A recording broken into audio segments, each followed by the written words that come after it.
comes to terms or struggles to come to terms with the horrific aftermath of the Pahalgam terror attack.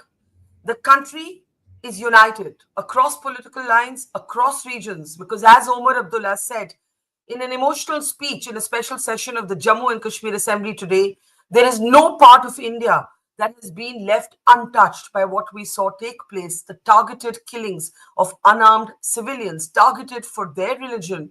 Nothing like this has been seen in more than 2 decades. It is quite clear, and the Prime Minister has signaled unequivocally that India will, quote unquote, chase those who did this till the ends of the earth. It's a message he repeated over the weekend when he said that the blood of every Indian is boiling.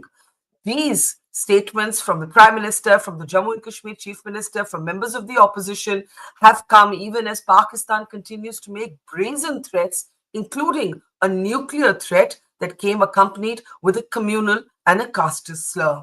I'm Barkha, you're with the Mojo Story. Our relentless focus on the aftermath of the Kashmir terror attack continues. We're looking at what shape and form India's reaction may take. It's quite clear that all options, kinetic and non-kinetic, simply put, non-military and military, are on the table. We have already seen the signaling of this with the unprecedented move by India to suspend the Indus Water Treaty till Pakistan stops backing and promoting terrorism. In the meantime, Pakistan's minister has made an open nuclear threat, saying that their missiles are not for placing in a museum. As Pakistan makes these threats from Kashmir is an inflection point. We have seen moving images like you see on your screen of Kashmiri local heroes who came to the rescue of tourists. You see Adil Hussain on your screen. You see Sajjad Bhatt. These are names that we should know. One of them was sprayed with bullets at a poniwala as he tried to save tourists. Another, a shawlwala, you'll see him in the next image, responding for help, and his image of running down the mountains with an injured tourist on his back has gone viral. Pakistan's clear attempt is to drive a religious wedge between the Hindus and Muslims of India. The attack has come just days after Asim Munir's rather unhinged and communal speech. As Prime Minister Modi promises that this time the response will be unimaginable, what shape and form might that take? India has begun global outreach with diplomats across the world, taking them into confidence and setting the stage for a response that India is arguing should end this once and for all. What might that response be? Let's introduce our guest. That's the Indian Navy releasing images of its anti-ship surface missiles being fired. I want to welcome to the program General K.S. Dhillon, otherwise known as Tiny Dhillon. We know him as a military commander, a former general officer commanding of the 15 Corps in the Kashmir Valley, and of course the author of many best-selling books. It's good to have you with us on the program, sir.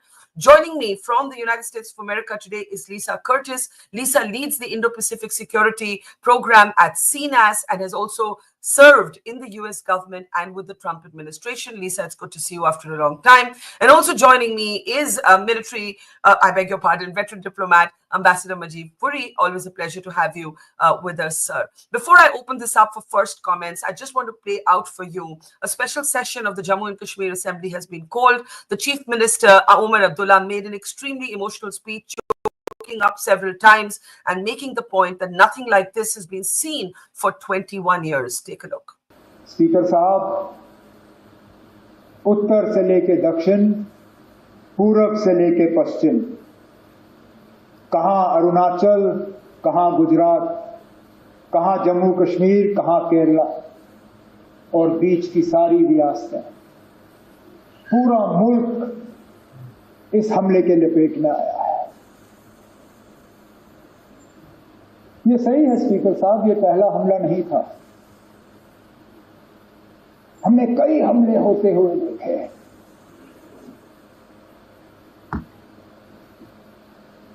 हमने अमरनाथ यात्रा के camp पे हमले होते हुए देखे।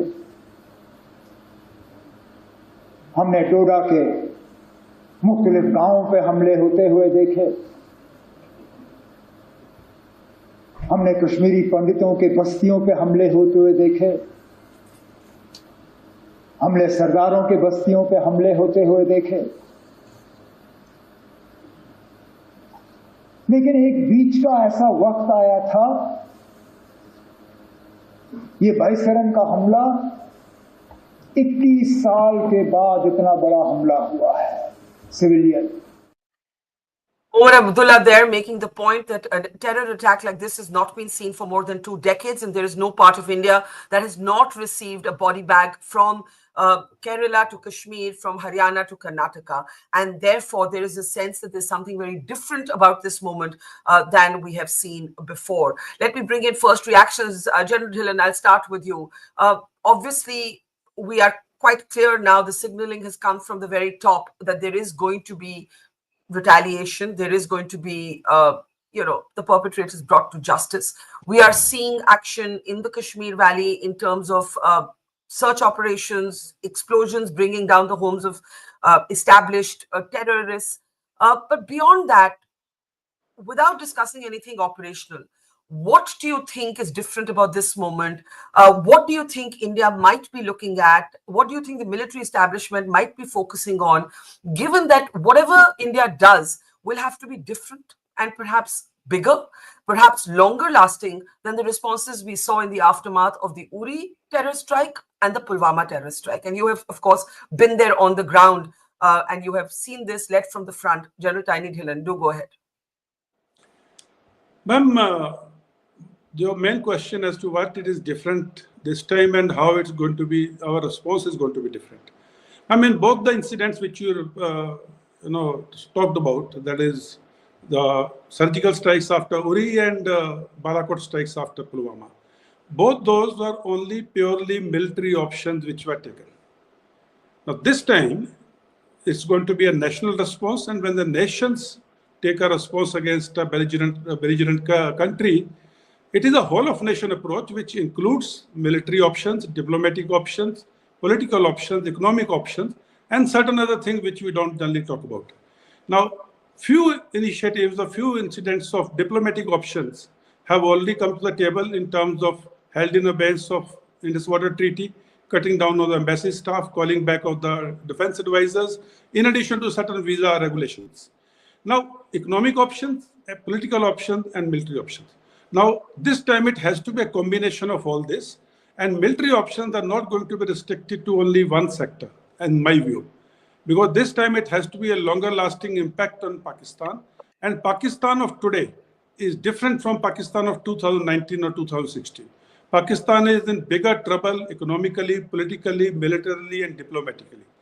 Hence, it will be difficult for Pakistan to face the type of response which India will give.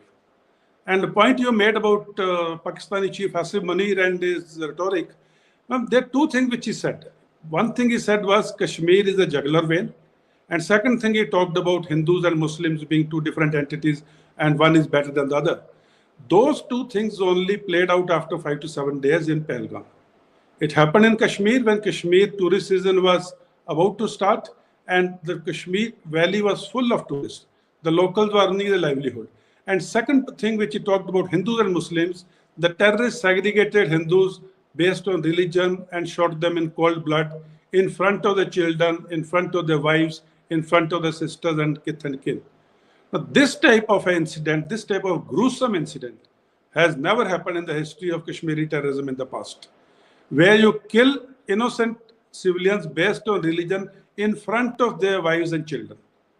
That's what makes it different, and that's why the response of Prime Minister in his statement so far has been absolutely of the top quality which a nation should respond. So in my opinion, this time it's not going to be purely military. It is going, we have diplomats on a panel. It's going to be a combination of all the comprehensive national power which will be applied on the Pakistan as a terrorist nation. Right. And before I come to Ambassador Puri for more on that, I think you're absolutely correct. We're seeing even veteran diplomats talk about how it is perhaps a moment for India to officially support the Baluchistan separatist movement, perhaps another Bangladesh moment. I have heard this being considered very, very seriously. The Indus Water Treaty, of course, that suspension, though it will take time to actualize, but that suspension has never happened before, notwithstanding 4 wars between India and Pakistan, including Kargil. Let me bring in Lisa Curtis. Lisa, this is a region that you know well. There is a sense that the West is underestimating the depths of rage in India, has not perhaps fully taken cognizance of the fact that there's been very specific religious targeting, and that India has joined the dots of this religious targeting. Civilians killed basically after ascertaining that they're not Muslim. Um, and there's a sense that the West is looking away and not understanding what's actually going on here. Do you think that this horror has not been fully processed in governments around the world, or do you think that it's slowly sinking in, that we stand at an inflection point? Well, I don't think I've seen that the United States is looking away. I think that there has been a lot of solidarity and unity expressed with India over this horrific terrorist attack. I think U.S. officials are fully aware of the implications of what has happened. I think they recognize the anger, the horror in India, and that India is justified in wanting to retaliate against this horrific terrorist act. So I don't see that the United States is not paying attention. I think what may be happening is the United States has a lot on its plate right now. There is the war in the Ukraine, there is the Middle East, there is the tariff trade war with China. So there is just a lot happening domestically in the United States. And so probably from the Trump administration perspective, this is one more crisis that, they will need to be dealing with. But I think also we've heard from President Trump's comments that he sees this as, India's choice, how India wants to respond. And he did not, give the sense that the U.S. was going to try to take a large role in getting involved in this situation. But frankly, when you look back at past India-Pakistan crises, we've had many over the last 25 years. You have seen that the U.S. has been involved behind the scenes. It has played a role in helping to de-escalate the situation. And we've seen the pattern. There's some kind of terrorist attack in India. Usually the fingers point back to Pakistan, where we have seen support for groups like Lashkar-e-Taiba, Jaish-e-Mohammed, and others. And it looks like the resistance front is just a front for Lashkar-e-Taiba. So in this case as well, the finger is going back to Pakistan. So I think, there is strong support for India, but there is also the recognition that both countries are nuclear armed states, and that once you start up the escalation ladder, the situation gets very unpredictable. And I don't think anybody wants to see a nuclear conflict break out in the subcontinent. So, Yeah, recognition, sorry. but at the same time, there is also a recognition that we've been here before. We've seen these kind of crises, and there's a sense that we don't want this to get out of control. Yeah, I should clarify that when I said, there's a sense that the world or the West or America is looking away. Of course, I recognize that we've seen some strong statements of solidarity from Tulsi Gabbard, among others. So I recognize that. But I think that there is something different in the sentiment of India that makes us different from moments in history we've been at before. That's what I feel. I could be looking at this very much as an Indian. But Lisa, there's one other thing briefly I want you to comment on. About 25 years ago, when I was a young reporter, Bill Clinton came to India and we saw 36 Sikhs being massacred in Chiti Singhpura. This time, the Vice President, J.D. Vance, was here, and it happens on that day. This is an old terrorist playbook to try and get American attention, international attention, to try and quote unquote internationalize Kashmir. But the world has changed, America has changed, and India has changed since then. And I think those are important things to recognize.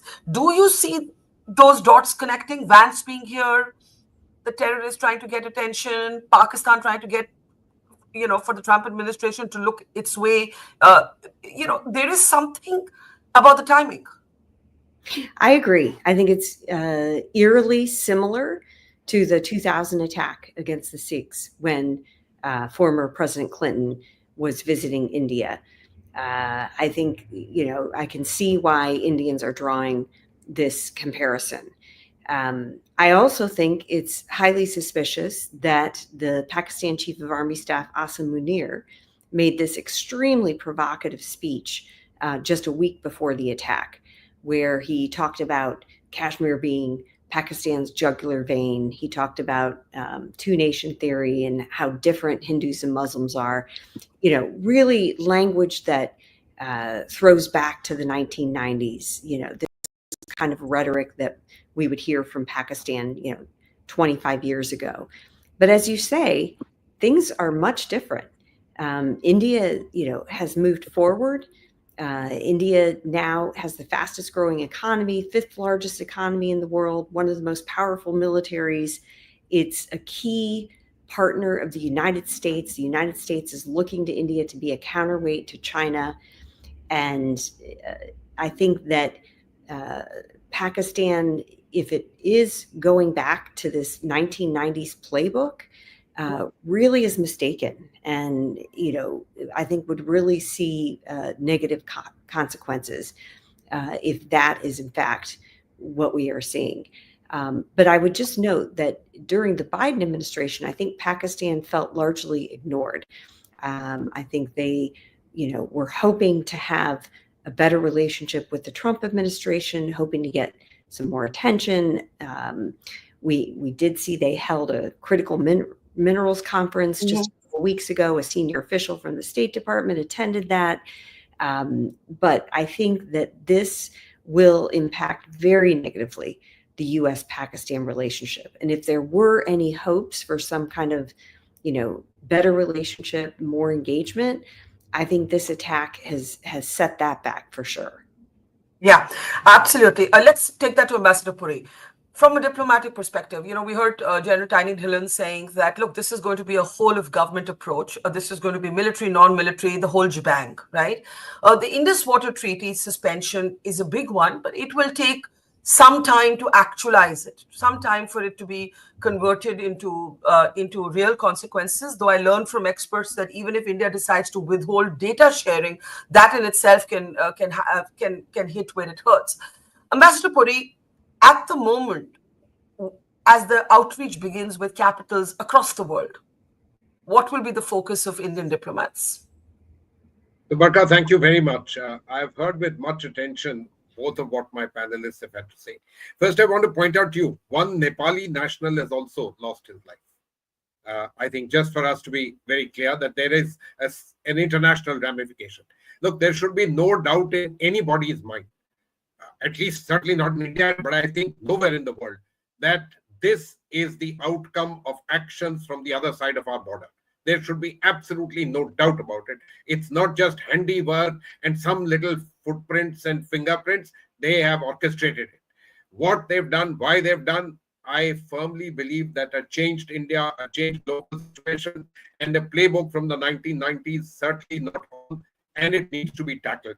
I agree with General Saab very much that, it has to be a much more robust whole of government approach, no doubt about that. But I also agree with Lisa that the biggest power in the world is very busy with other things.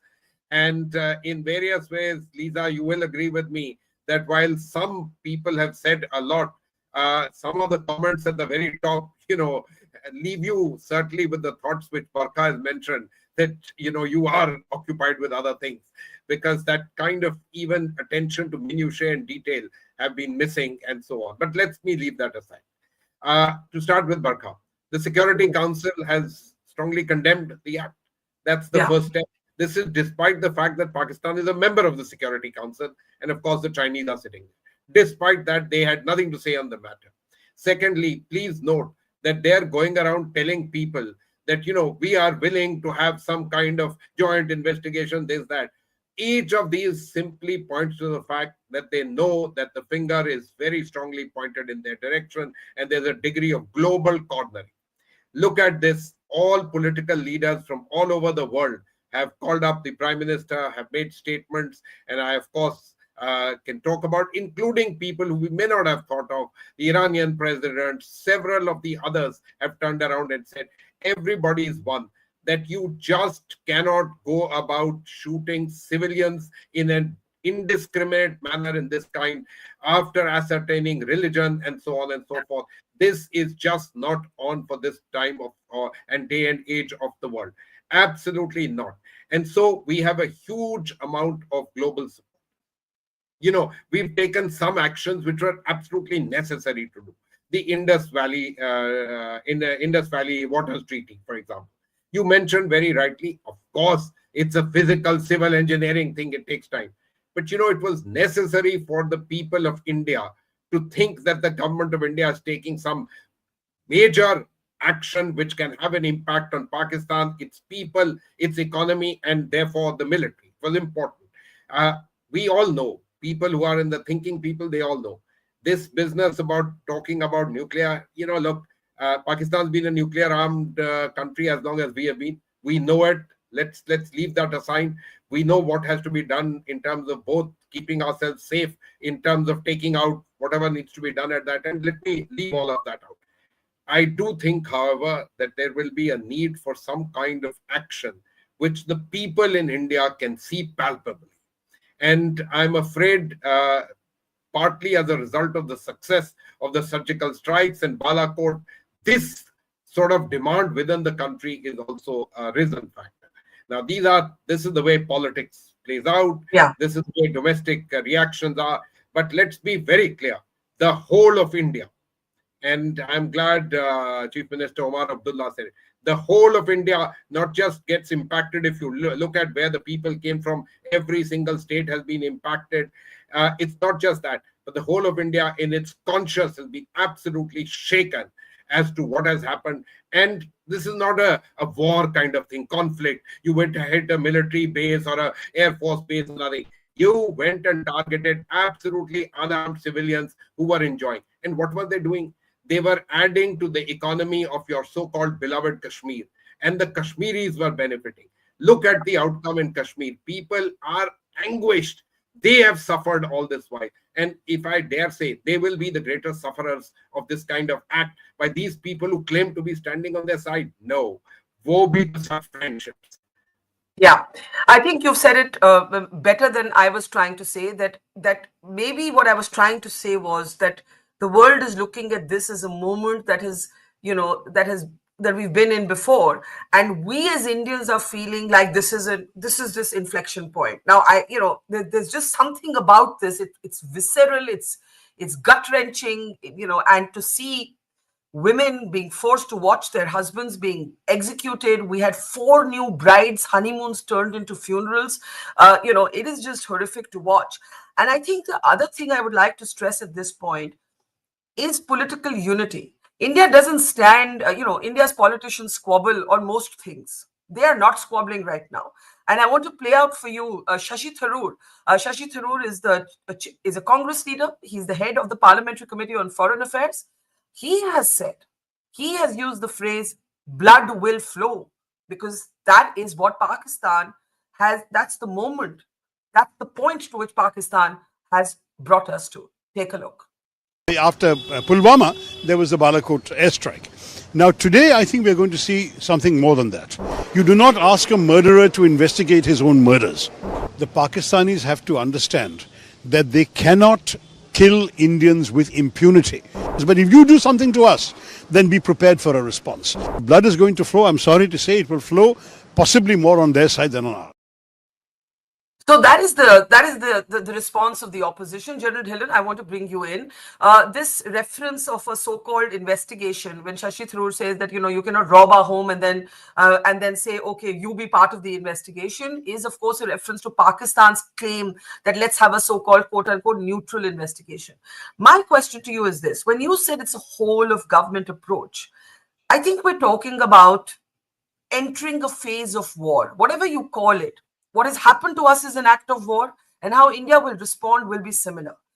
Are we looking, as Ambassador Puri pointed out, is something quite different from Balakot or surgical strikes, which were episodic and then life moved on. We built on the gains of that. There was massive normalcy, massive electoral participation in Jammu and Kashmir, and life went on. Now we are entering a different kind of conflict management, something between war and peace, but more like war and certainly not like peace. General Dhillon? Absolutely, ma'am. Absolutely. In Uri and in Pulwama, the target was security establishment, security forces personnel.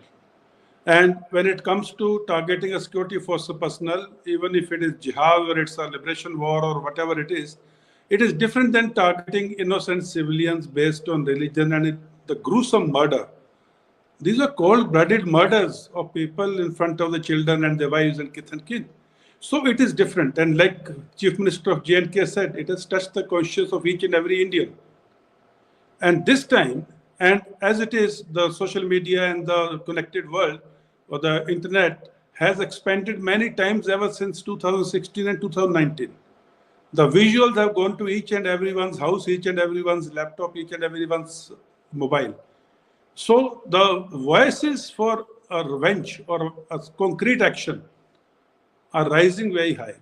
And like this time, it's not going, like I said earlier, it's not going to be only a military response. It's going to be a combination of response, and it's going to be a lasting response. And government is now, since Prime Minister is already committed to it, there is no way of going back from that statement. And it is just a matter of time and place of India's choosing, and as to where we hit and with what all we hit. Yeah. And talking about the Indus Water Treaty, Ambassador Puri has very elaborately told it.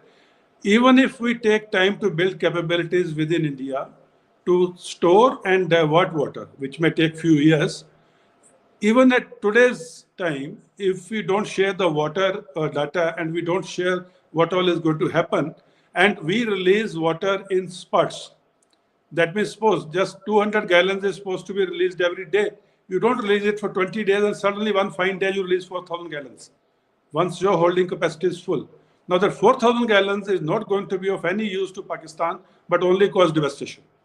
And next time we release it after 15 days. So this is how water as a weapon can be very effectively used against Pakistan. And one point we should not miss out. Pakistan is controlled by Punjabi Pakistani Musliman.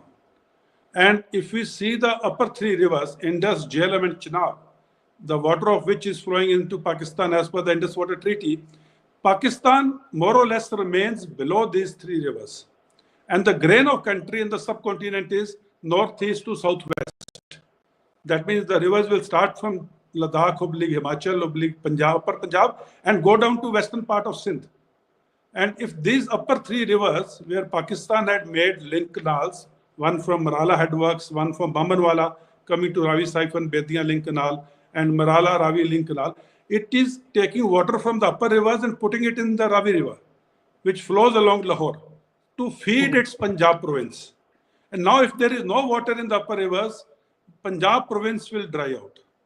And in the long run, once we are able to control better in a more effective water in more effective manner, it is the Punjab which is going to be most impacted. And Punjabi Pakistani Musliman is not interested in Pathan of KPK or Baloch of Balochistan or Sindhi of Sindh or Kashmiri of Pakistan occupied Kashmir. So it is going to hurt where it pains the most. So very effective step taken by the government on diplomatic side. Yes, and I like the way you explained that even if, building the infrastructure will take time, there are ways to calibrate, including not sharing data. I want to also talk a little bit about, and I don't think this is necessarily appreciated by Western media, how Kashmir has responded. I've been reporting on from Kashmir for 30 years, and I have never seen what we're seeing on the ground in Kashmir, the absolute mass protests in Kashmir, all walks of life, all political parties coming out and saying this is unacceptable. Among the protesters, one of them broke down in tears and another used the Hindi word in darindo ko saza honi chahiye, punish these animals. Take a look. हमारी बहनों का यहाँ पे कत्लेआम किया, किन दरिंदों ने किया हमें नहीं पता। हम उसी दुख में शामिल हैं। क्या अपील करेंगे आप? हम यही अपील करते हैं, पहले जो इंसानियत का यहाँ पे कत्ल हुआ है, हम उसके खिलाफ हैं। हम इन दरिंदों के खिलाफ जरूर जरूर जरूर। यहाँ पे इनोसेंट किलिंग हुई है, हम न ये देखना चाहते हैं कभी, न ये सुनना चाहते हैं। हम वक्त की गवर्नमेंट से गुजारिश करते हैं, इन दरिंदों को पकड़े और कड़ी से कड़ी सजा मिले। हमारा पहले इंसानियत का कत्ल हुआ, हमारा शरीयत, हमारा कुरान बोलता है एक इंसान का कत्ल करना तमाम इंसानियत का कत्ल हो जाता है। इसलिए हम इसके खिलाफ हैं। हमारी यही गुजारिश रहेगी, पहले इंसानियत का कत्ल हुआ, दूसरा जो हमारा रोजी रोटी वो हिट हुआ है, जो हमारा परिवार चलता था, जिससे हम कमाते थे, हमारा परिवार चलता था, वो अब खत्म हुआ। हमारा जो रोजगार वो मुतासिर हुआ। हम सब जो लोग हैं, घोड़े वाले तबके से वाबस्ता है, होटल वालों से वाबस्ता है, एटीवी वालों से वाबस्ता है, गाड़ी वालों से वाबस्ता है, जो भी हैं वो सब टूरिज्म के ऊपर डिपेंड करता है। चाहे होटल वाला है, चाहे घोड़े वाला है, चाहे गाड़ी वाला है। आप देखिए जो यहाँ पहलगाम में अभी शटडाउन है, ये वहाँ का मातम नहीं है, ये हमारे पूरे फैमिली में, पूरे घरों में मातम छाया हुआ है। हम तबाह हुए हैं, हमारा फ्यूचर तबाह हुआ है, हम कुछ किसी के लायक नहीं रहे हैं। हमने कोशिश की थी, मगर वो कोशिश एक तरह की नाकाम। These are unprecedented images from the Kashmir Valley, and they are every day. They're absolutely organic. That very emotional protester there saying that our lives have been destroyed. We have been destroyed. The Quran says killing one man is the killing of humanity. Please punish these animals. The protester next to him breaking down. Our livelihoods are gone. We have been destroyed. Lisa Curtis, this is a very different India, but it's also a very different Kashmir Valley. And it is a Kashmir Valley that had got accustomed to more than a semblance, I would say, of improved security conditions that allowed people to flourish. This was peak tourist season. You couldn't get a room. I mean, and you can see these images that speak for themselves. My question to you is also to reflect a little bit about China. China has historically blocked India's resolutions against groups like the Jamaat-e-Dawa, which are the political fronts for the Lashkar. China this time too has made some noises about, oh, we support Pakistani in asking for an investigation. India will, of course, reject that. But China has never actually got involved in a military sense, not even in Kargil. China has.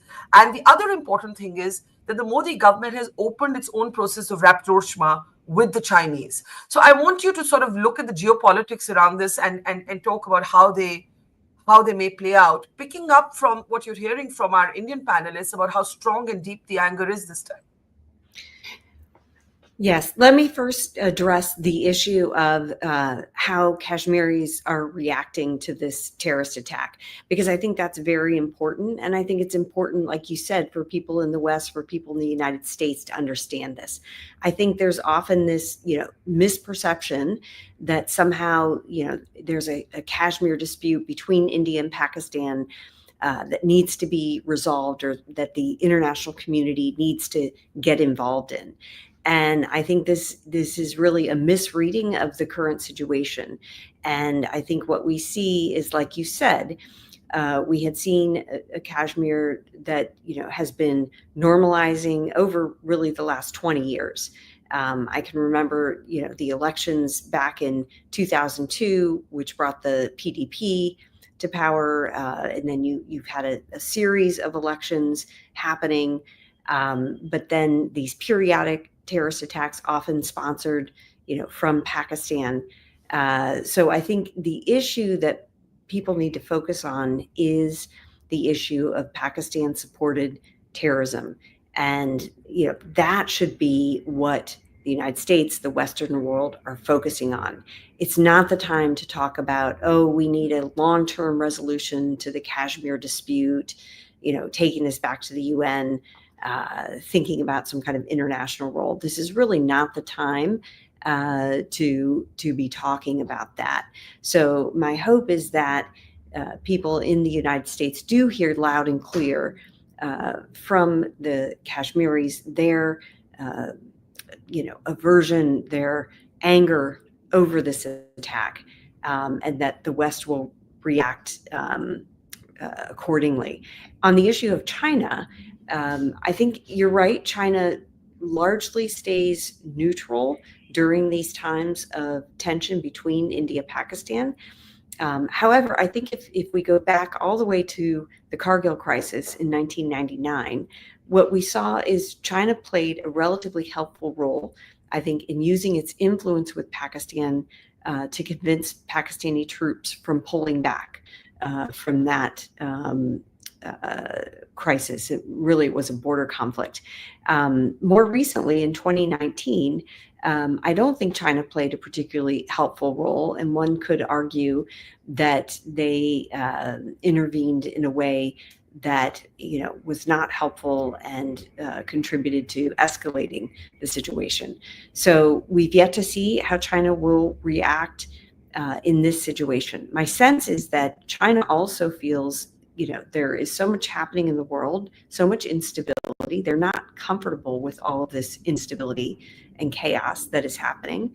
And so I think they would want to play a very neutral role.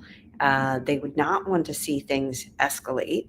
And so, we've yet to see fully how they'll respond. But my sense is they're not going to want to, back either side per se. I think they are going to call for restraint and want to see the situation calm down as much as possible. It just doesn't serve their interests right now to have this level of tension and potential conflict in South Asia. Yeah. Before I come to you, Ambassador Puri, that's very interesting that despite the sort of token, yes, we support an investigation. I agree with Lisa. I think the Chinese will stay out of it. And I think it's quite interesting that India has rebuilt or begun the process of rebuilding, and bettering relations with China. So that is important as well. Pakistan, in the meantime, Ambassador Puri, as you may have seen, and Lisa, I don't know if you've seen this, I'm sure you have, but nevertheless, I'll play it again. One of their ministers has made this crazy statement about nuclear weapons and also used a casteist word as a slur. I'm going to play that out. Take a look. उन्होंने कह दिया ना कि अगर हमारा पानी बंद करेंगे तो फिर जंग के लिए तैयार हो जाएं। ये जो गोरी, शहीन, गजनवी, ये चौकों में सजाने के लिए नहीं हमने रखे हुए, ये हमने हिंदुस्तान के लिए रखे हैं। बाबा, ये जो 130 एटॉमिक हमारे पास वेपन है, वो हमने सिर्फ मॉडल बनाने के लिए नहीं रखे हुए। और आपको पता ही नहीं कि हमने पाकिस्तान के किस किस हिस्से में रखे हुए हैं। ये दुनिया भी जानती है, आप भी जानते हैं, वरना आप तो इतने मक्कार बनिए हैं कि अभी तक पाकिस्तान के ऊपर कई दफा हमलावर हो चुके होते आप। So he uses the word banya to sort of, Ambassador Puri, insinuate that, you guys are feeble. And what they're doing with this nuclear threat is again the 90s playbook. It is trying to use this to make the world anxious about any Indian response. It's an old, cliched, formulaic attempt that instead of being aghast at their threat, the world will then scramble to say, hey, India, don't do anything very much. It's blackmail.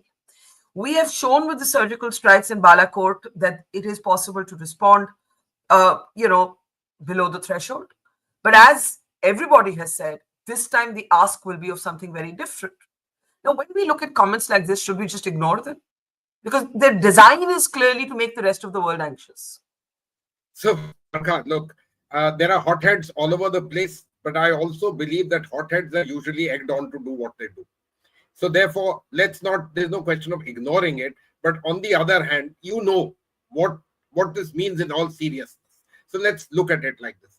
Look, the question of the Pakistanis wanting to reach out to the rest of the world at a time when the whole world is pointing a finger at them, there should be absolutely no question about it at all, because they think that dilutes the kind of pressures and the actions, and they are able to do all kinds of other things in this. Now, all of us would agree that the Chinese would be perhaps more circumspect. But, do remember, and let me take you back to Kargil, etc. The United States as a player tends to try and bring about what it calls balance, no matter what your own things are. That's the nature of geopolitics in the world. And that That hasn't changed, no matter what we talk about, and so on and so forth. That's what happens. And so they will try their best. But look, we are a country of substantial consequence in the world, a country of substantial interest. And first of all, I'm afraid, whether we like it or not, we need to do something which makes our population feel a little bit more reassured, etc. I'm afraid I have to echo Mr. Shashi Tharoor. That's the nature of what is happening.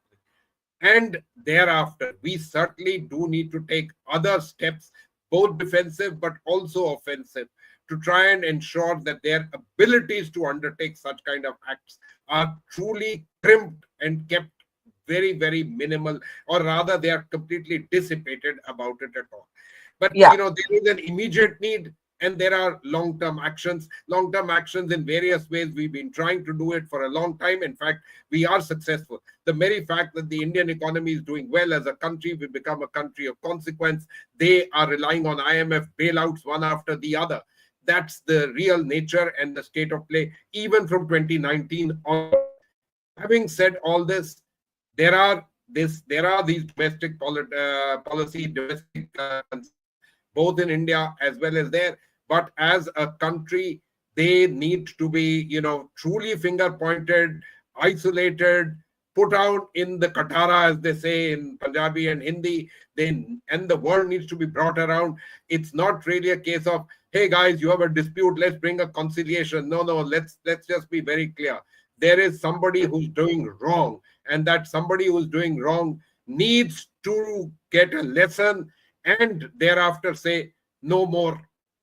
Absolutely. I think that's critical. This is not, oh, there will be little escalation and then the world will come scrambling to de-escalate. This is seeking a more long-term intervention.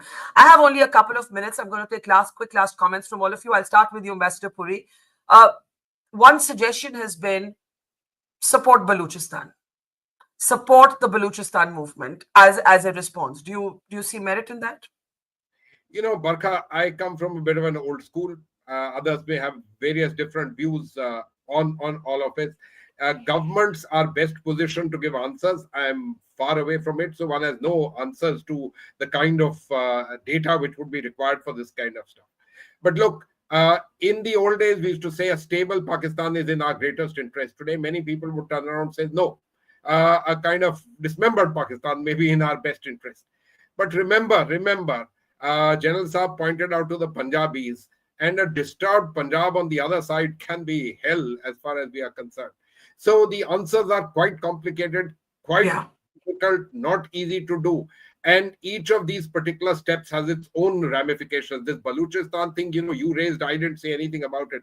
But, people in the world are talking about this perhaps having been one of the factors which led to what happened. We don't know. I don't want to, jump to any of these kind of conclusions. I think people there have their own, let me say, huge dissatisfactions with the way the polity in Pakistan is structured, basically around the Punjab, etc., etc. They are being made to pay a price in Afghanistan. Look at that. They claim that, they created what has happened, and those guys say, you stay right clear of me. I don't want to have anything to do.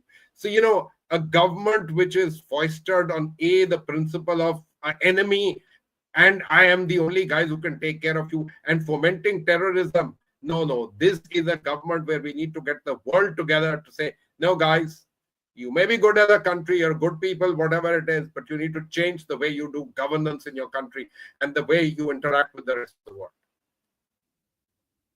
That is the point. There is a structural problem in Pakistan. And that problem is the Pakistan military.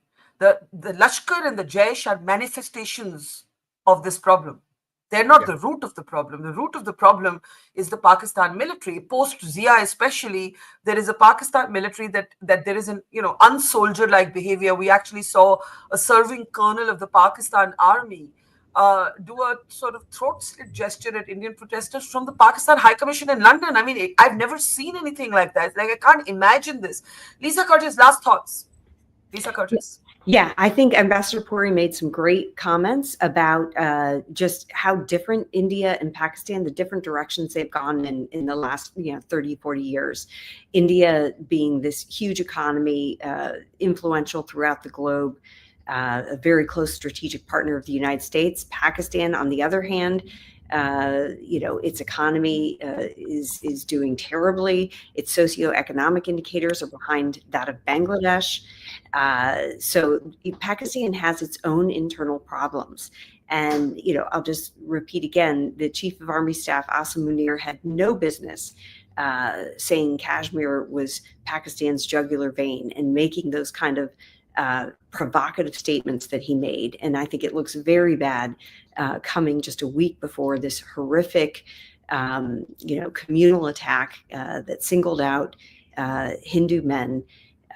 And so I think that the United States will be paying attention, will support India, but also, is likely to want to see some restraint on both sides so that we don't see this, turning into, a conflict situation where we quickly escalate to some kind of, kinetic situation.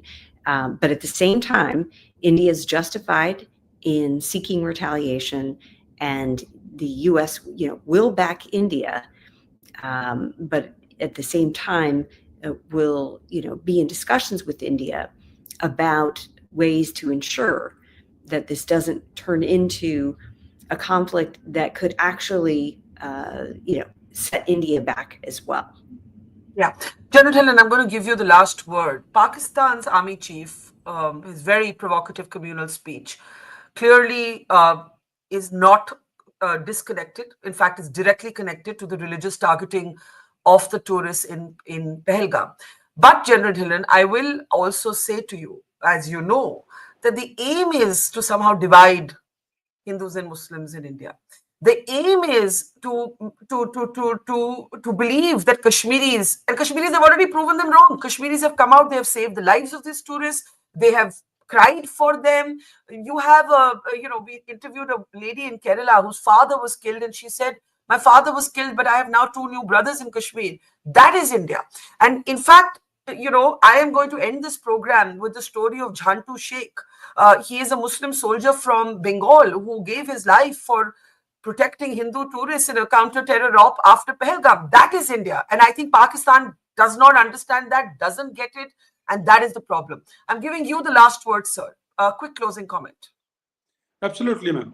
Dividing people on the name of the religion is okay for political purposes, but dividing people on the name of religion in a situation like this and thinking that India will fall apart on the basis of religion, I think nothing can be more foolhardy than this. And we must understand one thing, ma'am. We were talking about, the Ambassador Puri was talking about, Lisa ma'am was talking about it, how the world will align with India or align with Pakistan. We have to understand that India is the largest democracy in the world. The world today respects democracies. We are the 1/6 of the world in population. That means we are the market for anyone who is producing anything. And also Pakistan is, wherever the terrorist act happens, Pakistan's name gets connected to that. And no sensible country in the world would want a non-democratic country. Of course, Pakistan elections are there, but we all know how they are handled and how people are made prime ministers. Yeah. Nobody in the world would like a non-democratic country like Pakistan, where military control is total and they have the nuclear weapons and their statecraft is based on policy of state-sponsored terrorism. And now compare this to India's strengths. We are the 5th largest economy, going to be the 3rd largest economy. Biggest democracy, biggest market. So alignments will happen naturally. Some people will openly support us, some people will support us, some people will keep quiet. But very few, very few in single digit will be the ones who would probably support Pakistan or align with Pakistan. So here, Absolutely. The battle lines are drawn very clearly. Absolutely. I think the bottom line is this: the battle lines have been drawn. This is a moment we haven't seen for many, many years. Pakistan is playing from an old playbook. India is not that India anymore. That is what I think everybody has to understand. And Kashmir is not that Kashmir anymore. Both of those things have to be internalized and understood. We will say thank you at this point to Ambassador Puri, Lisa Curtis, and of course to General Tiny Dhillon. And we leave our audience with the heroic story of Jhantu Sheikh and the stirring message from his brother, also a soldier, saying there's no Hindu Muslim in the army, it is only country first. Take a look and thank you for watching. Indian Army Dharma? Kono kaure dam ache Indian Army Dharma Hindu মুসলিম শিখ ইসাই सब मिले আমরা বসে আছি বর্ডারে আপনারা শান্তিতে থাকেন এটাই सबसे मेरा दायित्व जो है वो है देश की जो कि मैं बिल्कुल बॉर्डर में तैनात था जो कि भाई अचानक डेथ हुआ सर्वोच्च बलिदान दिया सीओ बोला ठीक है साहब आप पहले घर देख के आओ उसके बाद फिर आ जाओ पहले भाई को निपटा के आ जाओ उसके बाद फिर जाऊंगा मेरा सर्वोच्च हमेशा क्या है मेरा देश है सबसे पहले मेरा देश है उसके बाद मेरा परिवार है Those were very powerful words there, and I just want to take a moment to appreciate them. Thanking both General Dhillon, Lisa Curtis, and earlier to Ambassador Puri again. Thank you very much. It's great to see you here. Thank you for watching our work. If you haven't subscribed yet, don't forget to click the bell icon and subscribe to Mojo Story and support independent, robust journalism.